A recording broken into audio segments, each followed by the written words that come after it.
My dad wants to manage my inheritance? Plus update. Original post. I am 18 female senior in high school. When I was 2 years old, I was diagnosed with epilepsy, at which point my dad had an affair with a family friend. When confronted, my dad abandoned my mom and me, according to my grandma. We moved in with my grandparents. My mom went to college and became a teacher. I loved my family. My grandparents were always there for me. Eventually, I was able to find medicine to stop my seizures. My mom worked hard and never went without anything. My medicine cost hundreds of dollars each month, and I know it was really hard for my mom alone to cover these expenses. Several times I tried to reach out to my dad. If he answered the phone, he would simply say I can't speak right now and hang up or not answer. Fast forward to now. Both my grandparents have passed away and my mom died in a car accident 3 months ago. I went through my mom's finances and my dad never paid for child support. Never even helped with any of my medical bills. Then out of the blue, my dad messaged me via Facebook and asked me to meet him for lunch. At lunch, he told me that he heard about my mom's death.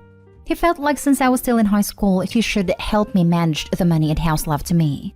He said it would also help rebuild our father-daughter relationship. He then asked me to add him to my bank account. I told him I needed time to think things through, and I would call him later.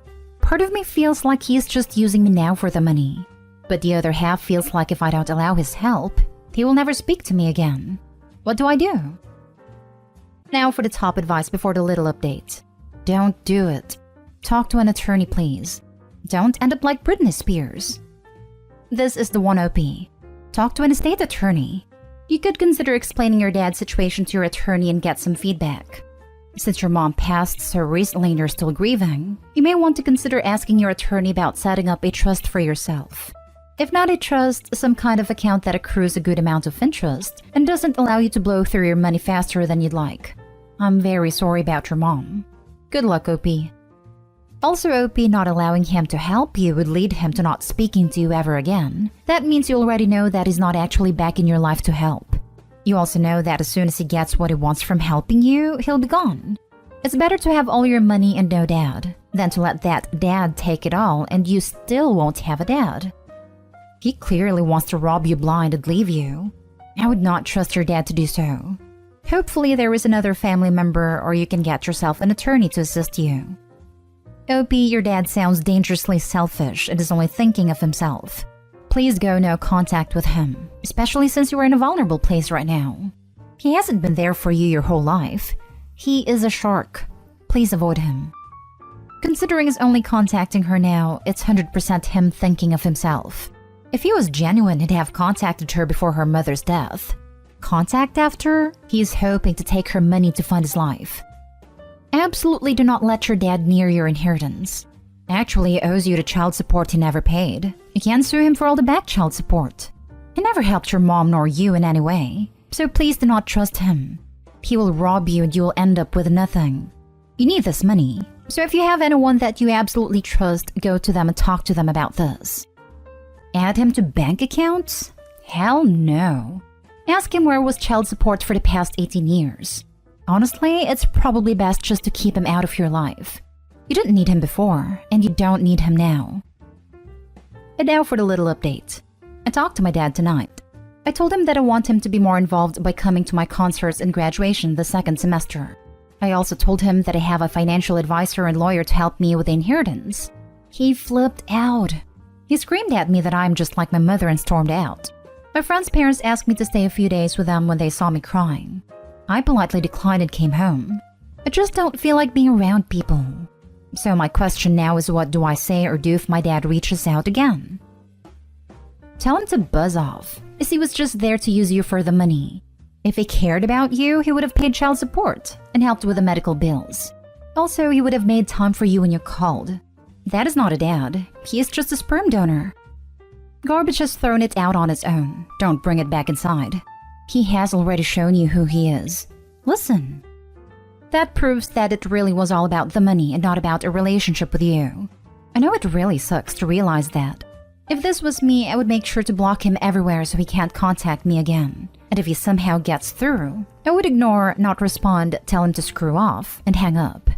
I'm so sorry this happened to you, but know that your life is better without someone like that in it. You're going to be okay. Now for the last story. Update. Girlfriend thinks she's 80% the reason for my success and got mad when I told her she's not. Original post. I have been dating my girlfriend for about 3.5 years now. I am 29 and she is 28. Overall, our relationship is great and we have a good dynamic. Today we hosted some family members because I got a huge promotion.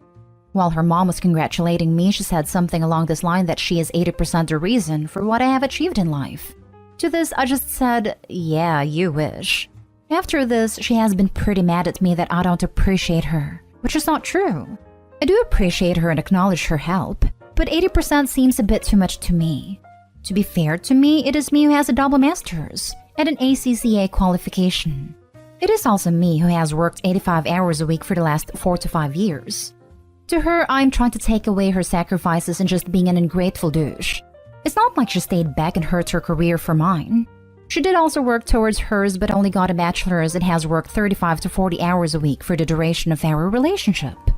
I see this as a little red flag. Not enough to end the relationship, but I would like to get the credit where I deserve it. She says we can talk when I'm ready to acknowledge what she has done to me fairly, which to her is again 80%.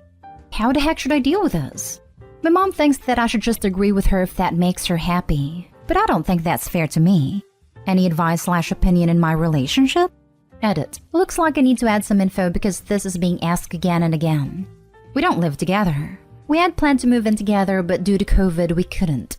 We did help each other financially, like loaning each other money, but it was for like 3 months at a time. I don't know why some people here think I'm trying to flex working 85 hours a week, but I'm not. It was info that I thought was essential to give context in the post. 85 hours is no flex, but I had to do it to turn my life around. Me saying above that she only has a bachelor is just in comparison for the sake of this post and to give context. I've not and ever crapped on her achievement and considered them inferior to mine, nor have I ever claimed 80% of what she has achieved. To be honest, if she wouldn't have quantified it, I would have no problem with it. Like, I myself say this that I couldn't have done it without her. But 80%? Now, come on. People also seem interested in why and how I work so much. Well, I have a job like every one of us does, which is 40 hours 6 days a week. And I was also trying to get my business started with my brother, in which I worked 40 to 45 hours 7 days a week. If you average this out, this is equal to 12.5 hours 7 days a week. All that being said, I couldn't leave one or the other.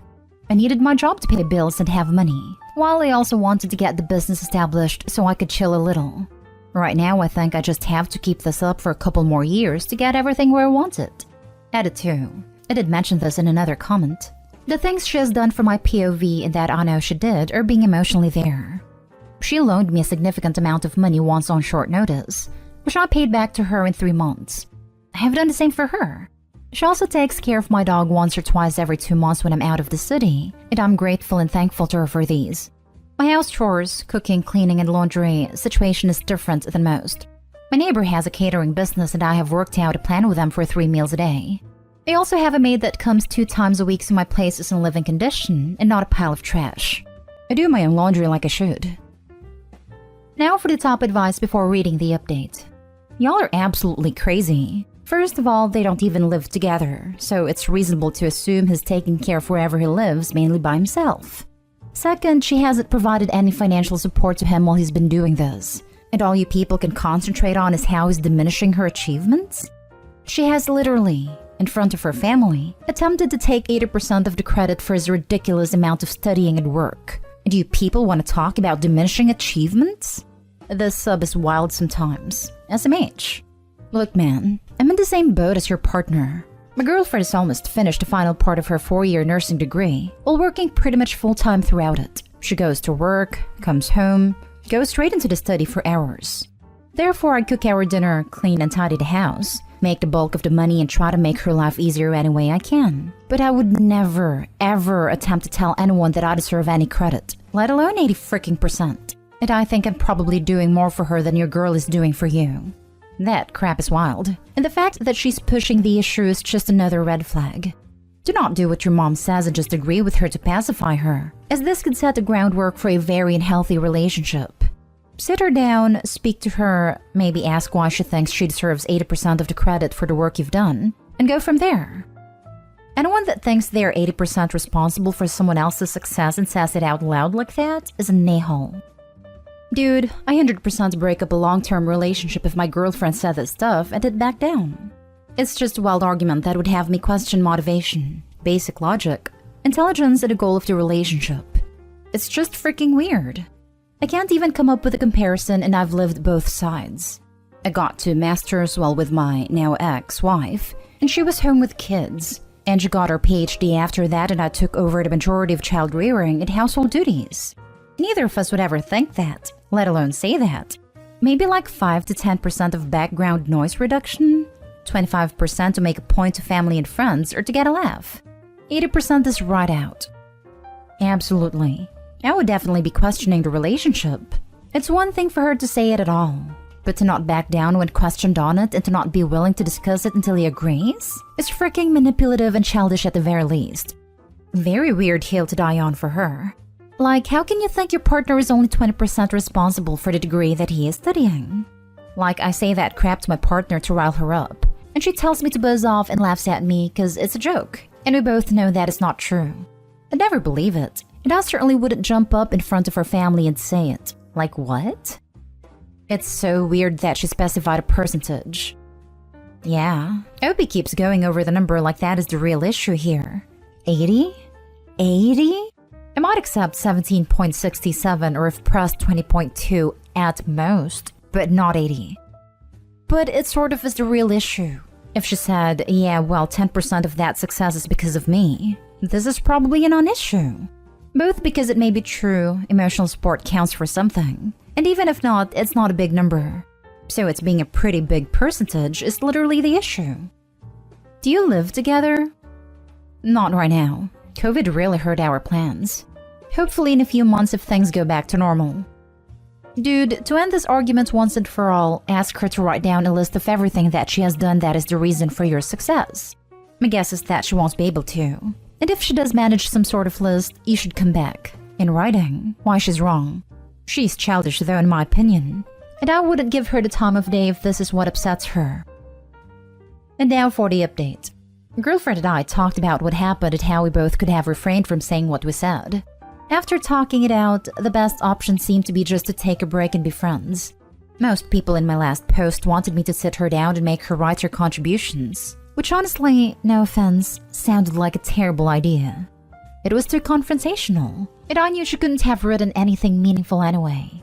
Like, what was she supposed to write? That she got me Egg McMuffin the other day? I simply asked her what was going on and why she got so upset when I was dismissive, rightfully in my opinion, of her outrageous claims. She admitted 80% came out wrong, but she only doubled down on it because I handled the situation horribly. I do appreciate her being there, but her literal contribution to my life is close to none. Other than the $3,000 she lent to me once, which I paid her back 3 weeks later, I can't think of anything else. As for the emotional support, I 100% agree that was there and made things a little easier now and then. I still have a few more years to go before I have my business all sorted out so I can leave my job, but until then I'm sticking to my schedule. This break kinda also makes sense with the promotion. I got transferred to the head office. It will definitely increase the distance between us. Managing the business will be a little difficult, but my brother has agreed to manage all local activities fully, so that eases my burden a lot. My brother owned part of the business. This is not the way I imagined things to turn out, but here we are. She brought up to remain exclusive, even though we are on a break, which made little sense to me. As of now, there are no boundaries and we are just friends. We have worked out most of the stuff, and we'll iron out the remaining problems as friends and probably will date again if either of us didn't find anyone else. I also wanted to say to all the people that jumped on her, she isn't a bad person. We all say stupid stuff and do ridiculous things. It was just not her day. Glad things worked out for you, Opie. I'm just puzzled by the decision to take a break. She brought up to remain exclusive, even though we are on a break, which made little sense to me. To me too. If you're no longer together and there's zero exclusivity, then why call it a break to begin with? I guess it's just not computing with me. I'm genuinely confused. Before I met my wife in 2005, I had multiple girls I dated who wanted us to not be together, needed a possible futurist to not be on the table, wanted me to move on, but then got mad at me when I started seeing other girls. Like, they wanted me to wait for them, but pretend I wasn't. It had to put my feelings completely on hold while I did. Indefinitely. Nah, girl, that ain't how this works. Taking a break seemed like the best option, to be honest, mostly because we still do have feelings for each other. It's just that we haven't been able to do stuff together and not put time into the relationship itself. I made it clear that we can't be exclusive since we aren't together. I think she was thinking more like getting space from each other without breaking up, while I considered it a breakup. Is she on the same page as you now? That you are broken up and not exclusive? In my opinion, if you are planning on getting back together with her, you should save the headache and remain exclusive for now. If you have no intentions of getting back together, then I see where you're coming from. Yes, we are on the same page.